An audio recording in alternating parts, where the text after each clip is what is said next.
Welcome to the Core Women Podcast, the place for women entrepreneurs, authors, and self-starters looking to build community and gain valuable insights through expert interviews with women at the top of their game. Join your host, podcaster, producer, expert coach, entrepreneur, and author, Dr. Summer Watson, as she aims to inspire and empower you through these candid conversations. Lean in and embrace the journey. It's time to start the show. Here's your host, Dr. Summer Watson. Welcome to the Core Women Podcast. Today's guest is Mandy Tang, who is a career coach, holistic healer, and author of Heal Your Career Wounds, Navigating the Trauma of Today's Workplace. Mandy works with professionals across big tech, startups, and nonprofits who are successful on paper, but quietly possibly struggling beneath the surface. With a background that blends finance, trauma-informed healing, and deep personal insight, she brings a powerful lens to how workout impacts our identity, well-being, and sense of worth. In this conversation, we explore burnout, workplace trauma, and what it really takes to rebuild a relationship with your career that feels grounded, creative, and whole. Welcome, Mandy. Thank you. I'm so excited to be here. Absolutely. I'm excited to have this conversation with you because I know whenever I put a post about burnout on social media, that's huge. It resonates with so many people. And I know you talk about it, you delve into it, and that's what we're going to delve in today. So many different topics that people really resonate with. Before we dive into your professional journey, though, if you could describe your life to this point in one word, what would that word be, and why is that word important to you? I think my word would be mystical because I grew up and moved around to a lot of places. I grew up in a suburb of Chicago. And then when I was 12, we moved to Hong Kong. For high school, I moved to Beijing. And after college, I moved to New York. I mean, I've lived all around the world and I'm in Oregon now. So I think the word mystical because I moved around so much as a kid. I developed a very strong interior life. I had a very strong sense of imagination because anytime things were changing, moving countries, moving houses, I really had to kind of turn inward and create these stories and create this sense of security and also wonder within myself because the outside was changing so much. So I had to really develop that inner life early on. And I think how that has shaped me is I just have always been drawn to things that are more spiritual and more mystical and that don't necessarily make linear sense. And so when I started my career as a coach, I was able to see things in the story or was able to see the potential or at least amplify somebody's potential. And that's why I've really loved my coaching practice because it lets me kind of just understand the person as a whole, who they are, what they're doing, what they're challenged with, and try to help them find that magic again or find that sense of excitement and joy again. I really love that. I am very interested in going down the path of exploring some of the places that you lived and how that might have contributed to that mysticism, that a reality that you created for yourself by going inward. Because as a military spouse and somebody who moved around the country, lived in Okinawa, Japan, traveled to Hong Kong, and traveled around the world as well, and seeing military kids having to do some of the same things because things were changing so drastically for them every 2, 3, 4 years, they would have to uproot and then rediscover certain things. And as a military spouse, we had to do the same thing. We shift jobs, we had to rediscover our networks, we had to create connections for ourselves. And so to be doing this work and having this knowledge and wisdom and experience from around the world, what is something that you would say really contributed to that mysticism, that intrigue on top of going inward and knowing that you had to develop something for yourself to maintain that groundedness of sorts because your outside, your exterior was changing so much? What would you say is one thing that really helped you kind of find momentum, connection for yourself? How would other people find that as well, maybe that are in the same position? I came to it, I think, in a lot of the same way that a lot of people would, which is trial and error, especially growing up in that kind of environment where I was moving around so much. And the reason I was moving around was because my dad had a job in finance and we kept getting relocated. And I went to school with a lot of people, military background, diplomatic background. I mean, I knew a girl who every single year of her life she had to move. Yeah. So I think growing up in that kind of structured environment, we were sort of taught like there's a way to do things. Mm-hmm. You're going to go to a good school. You are going to get a great education. I thought I was going to go work in a bank. Like I thought I was going to be a banker like my dad. And I tried that. I definitely like went on that path. I went to business school. I studied finance. I did everything I was supposed to do and was basically miserable. I was actually a very creative and artistic person who tried to fit this mold and it didn't work. And so my entryway into the kind of spiritual and mystical was probably only within the last 10 years. Mm-hmm. I'd always been interested in astrology and always been interested in these things on the side. But it was actually when I started coaching people and I would get into these coaching sessions and I would be talking to people, which on the surface seemed like a really tactical thing. Like, oh, I was laid off and now I need to go find a new job. Or I want to move across the country. How do I reposition myself? How do I market myself? And the more I would coach and the more I would talk about these things, I started to realize like, oh, there's a certain heaviness to this. Mm-hmm. There's a lot more going on, as someone is trying to renegotiate their identity or retell their story. And the reason that I was good at helping people remarket themselves is because I'd moved around so much and I was constantly having to retell my story and reframe and be totally fine living in a different country, right? Learning a new language, like all of those things. I knew how to do it. So I was like, I can help you rebrand. I can help you remarket. Like, this is easy. But then once I started to get into it, I realized like, oh, this is like much heavier work than just somebody's resume. They feel stuck or they feel lost. And this isn't just like a math problem, right? Absolutely. It was then that I was like, okay, I've gotten my degree in finance. I have my MBA. I have everything that on paper should solve this problem, but it's not working. I'm going to go need to get some more spiritual training. What's the wildest thing I could do that is completely the opposite of the MBA? And I went and completed a 3-year shamanic practitioner training program. Not a single PowerPoint slide, you know. Yes. And I just want to interject here really quickly because I went to a very unique school for my doctorate. It's totally regionally accredited and everything, but as a military spouse, I had to find a school I could go to that I actually could do at a distance and have residency twice a year at the school, Yeah. right? Yeah. And I remember during residency, one of the things that we could take is like a in-person startup kind of course with new ideas about spirituality and mysticism and different things. And one of those things was shamanism. And so Wow. I sat there for a while. I'm like, what did I get myself into? What is what is this? But then I just said to myself, like, hey, Summer, you're here for the experience. Just let everything go. Enjoy it, take it in, experience it. And so it was at that point I was like, okay, anything goes. I'm just gonna let it happen.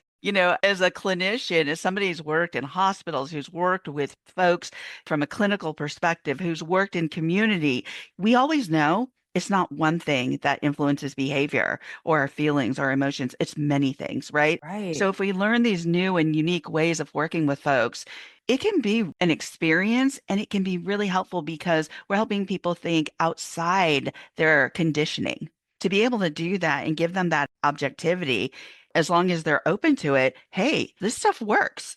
Those career runes that you talk about a lot, we see that. And once you start like, yeah, I can rebrand you, I can help you with that.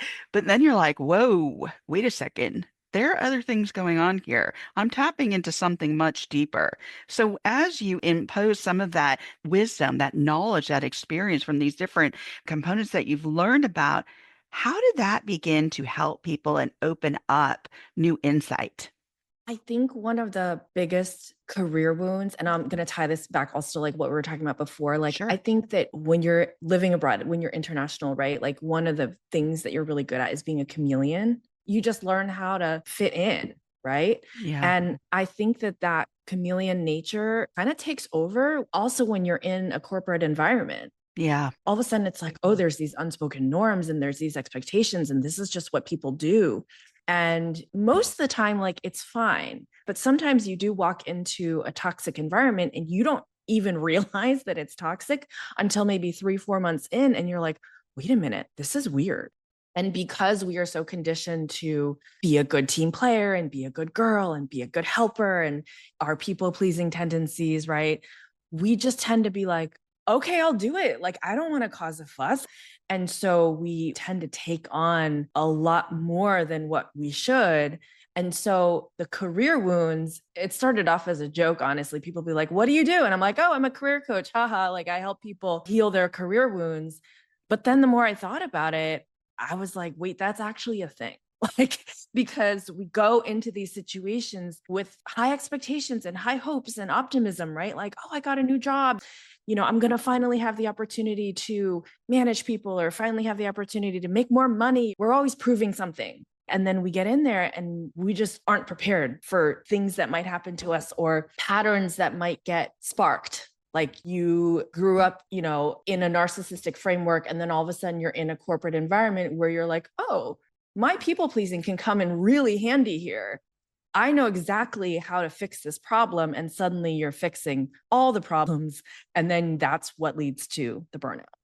I love what you're saying here because along the years, I've worked in many systems from, nonprofit, profit to profit to government to contract. And all these systems have different value sets. They have different influences. We come with conditioning, right? And so, like you said, we can be a chameleon. But for those people that maybe don't have that skill set, have been through certain things that, through different transitions in their life, but yet still can't sell those skills or maybe don't even want to. What are their steps? I know you wrote a book. It's called Heal Your Career Wounds, speaks directly to something many people feel, but don't always have language for. What inspired you to write it, and what did you most want readers to understand? Well, I wrote the book because I feel like this was an invisible space. There are so many resources for people on how to lean into your career. you know. Yes. And there's so many resources on how to step into your power and how to have personal presence. In my coaching practice, what I saw was people who are like, hey, all this stuff is going on. Am I crazy? Am I making this up? Is something wrong with me? And what I was seeing was they weren't able to move forward, right? Mm-hmm. And it's weird because there's kind of this double standard. On one hand, it's like, this is your job. So this is your identity. And this is where you get your health insurance and your money and your power and your status. And it's like, what's the first thing that we ask each other, at a cocktail party? What do What do you you do? do? Right. Yeah. So on one hand, it is like the core thing that is very American. Mm-hmm. And on the other hand, when stuff goes wrong, why are you making such a big fuss? It's just a job. It's just a 9 to 5. I don't know why you're making such a big deal of this. And so I didn't feel like there were a lot of tools for people to your point, give language to the stuff that was happening. And by giving it language, we're also validating it. We're also saying, hey, this is actually normal. Mm-hmm. You're not alone. If you feel gaslit at work, if you feel like this just isn't for you, and it's not that you don't have the skills and you're not talented enough, it just may be not for you. Mm-hmm. And that's okay. So I think just being a voice of reason, a voice that can say, you're not crazy. This is the book I wish I had. And so that was my motivation for writing it. And that is so important because there are a lot of people who deal with, I should be doing this because this is what other people did in my family, or this is what I saw happen, or this is the trajectory that all my friends took. And so I think we get stuck in these paradigms, these thoughts, this conditioning. There's so many things that contribute to this. It's not ever a single thing that contributes to the way we behave, our thoughts, our actions. It's many things. And so when you open up that can, here come all those worms, because when you ask people questions, they want to talk. They actually do want to talk. Yeah. And yet they may not be able to have the words or the phrases to express themselves. But when it comes down to it, how do you actually describe this? And I think because we're describing our emotions, and like you said, it's very American to attach what we do and equate that to who we are. I see it with military people who retire. Well, I was an engineer or I was a computer scientist. It's hard to separate that. So when people say it's just a 9 to 5, no, it's not. It's maybe how we defined ourselves. It's maybe how we saw ourselves have value, how people have put those labels on us to create some sort of value. There's just a lot. And I think that when you talk about burnout as not just being exhaustion, but as something deeper, so how does burnout actually develop, and what are the early signs that people clearly miss? The way I think about it is there is your true self, which tends to be a more creative, curious, expansive version of yourself. And then there's the self, which is like the path that you're currently on. And if you're lucky, those two things are aligned. If you've chosen something because it's the smart thing to do, should thing to do, practical thing to do, my parents did this, I come from a family of engineers, so I'm an engineer. We've just prioritized someone else's needs. You come from an immigrant family, and so there's a deep need for security and stability. So you better study hard, you better get a good job. Look how hard mommy and daddy have worked, all of that. It's not just our dream, but we are also carrying the dream, the unfinished dream. Right. Of what's in the ether, of what's cultural, of what's in your family. And so somewhere along the line, there's a misalignment. You choose something where you're like, it's fine, I'll figure it out. It's not really what I want to do. So you choose something, and then the burnout happens when just through daily actions of you're giving a little bit too much, you're in an industry where you just like don't really care. You don't feel seen at work, you don't feel acknowledged. I describe it as it's like driving with the brake on. Eventually, your tires are going to wear out. Symptoms that you would look for are, physical fatigue, exhaustion, mental fog, lack of clarity, frustration, resentment. If you find yourself complaining a lot, I feel like everybody does this, so it's very normal. But I think a good telltale sign too is if you've veered into apathy territory, you'll get burned out. And then at a certain point, the switch will flip and then you suddenly don't care, which is even worse. The kind of mechanism that I want people to understand too is that the more burned out you are, the harder it is to make positive change. You're burned out. You come home, you just want to doom scroll. You just want to lie on the couch. You're not trying to like, oh, let me eat some chia seeds and do some yoga. Like that's not happening, Yeah. So when you've reached burnout, it's actually more difficult to be motivated to change your life, right? It's like the sky kind of darkens. Yeah. And so when I work with clients and they're like, I'm just unmotivated, like, what do I do? You're basically just giving too much thought energy, too much mental energy, too much physical energy to the job. And this usually stems back to perfectionism. Like you said, it's never just one thing. It's like a whole organism that exists. Right. So people will say, I'm so burned out. But then at the same time, they'll be like, hold on, I just have to reply to this one email really quick. Yeah. So it's that awareness of, hey, all these small actions of you replying to this email real quick.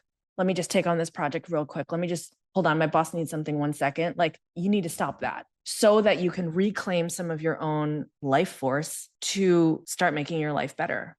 I totally agree. I recently put up a graphic on LinkedIn, and it was of a boss sitting at his desk with his head in his hands. And some person had a phone, some person had some papers, some person had they were all trying to hand this person something. And he was like, I'm never going to get out of here. Like, no, you're not. You, in some way, I believe, also created this because of that perfectionism, because of needing to be valued, wanting to be valued. So we create some of this chaos around us because we say, yes, yes, yes, we're going to take that. We'll do that. Maybe we didn't delegate well. Maybe we just never set boundaries. I'll just do it myself. It's fine. They're not going to do it good enough. Or because you've already in your head potentially created a game plan for your way out. But you're going to stay there because they need you. Oh my gosh, they can't do without me because this is what's going to happen. The team's going to fall apart. The place Like, would fall apart without me. that's right. That's right. So when I put that up, I was like, oh my God, this is such a great graphic because so many of us do this.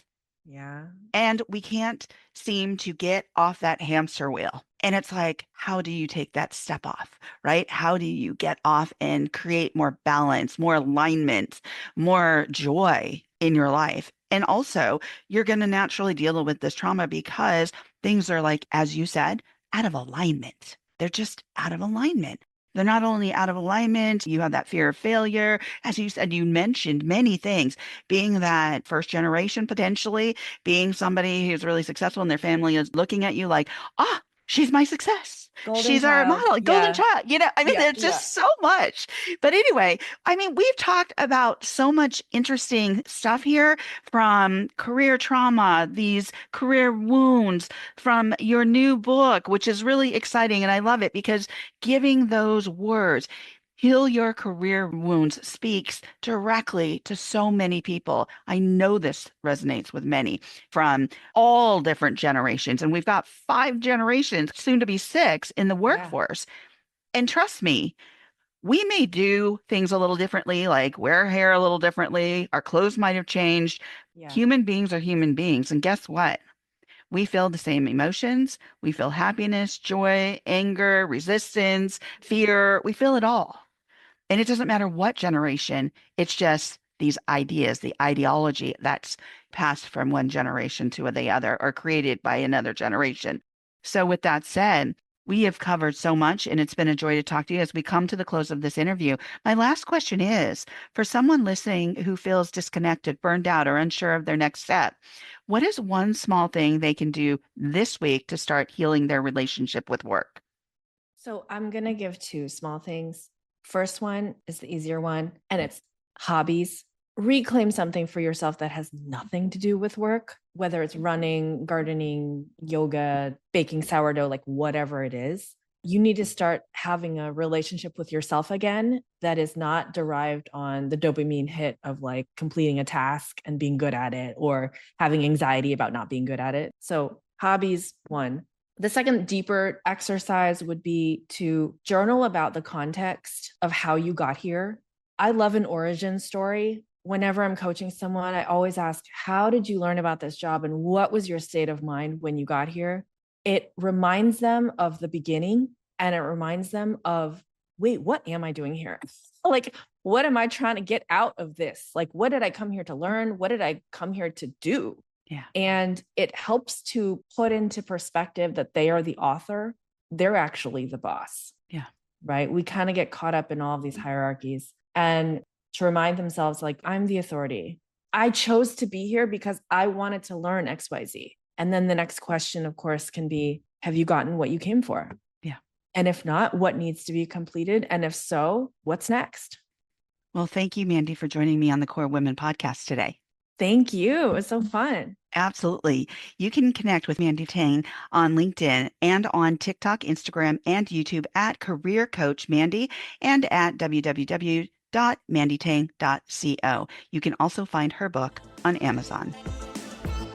Thank you for joining us on the Core Women podcast with Dr. Summer Watson. We're so glad you're here and would love to connect more with you. Find us on Instagram, Facebook, and YouTube at Core Women, and on Twitter at Core Women 1. For more about Core Women and Dr. Watson, visit corewomen.com.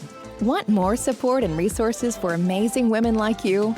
Great! Join Dr. Watson and Jen Fontanilla at the Life, Love, and Money Collective, a Core Women production that aids in understanding the key traits that might be getting in the way of living a life that you are absolutely passionate about. Connect with Summer and Jen and find out more at thelifeloveandmoney.com.